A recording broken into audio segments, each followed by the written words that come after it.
Welcome to our Devos. We are closing up on compromise. Literally, we're closing it up because today I'm going to give you kind of the silver bullet to make sure that compromise doesn't dominate your life. Because so often what happens is when we compromise, when we violate our integrity, when we violate what it is that God wants us to do, what we do is we then start a pattern.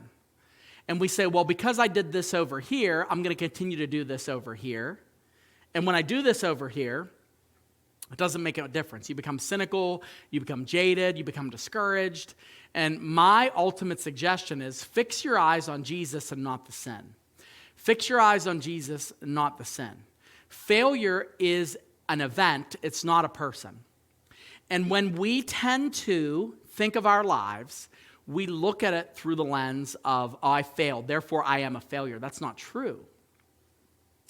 In Colossians chapter 3, verse 2, the Apostle Paul says, set your minds on things that are above, not on the things that are on earth. And people that repeatedly compromise, what they're doing is they're fixing their minds on the things that are on earth. I made this mistake here. This person has labeled me over here.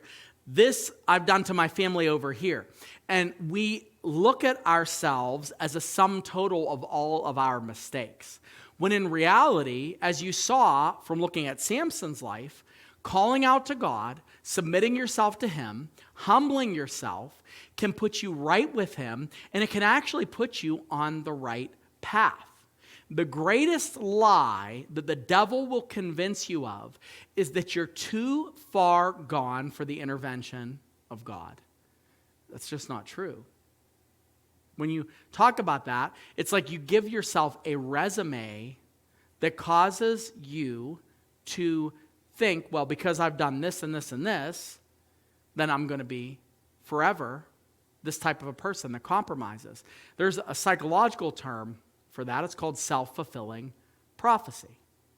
You make a self-fulfilling prophecy. You say, well, I had this marriage and it failed, and then I had a second marriage and that one's bad. And then, okay, well, what am I going to do? I found this person. I can't get happy with them. I'm not going to marry them. I can't ever get married because I'm just going to mess this up. Now, granted, I'm not saying that there isn't some internal work to be done there. But don't underestimate what God is able to do when you are yielded completely to Him.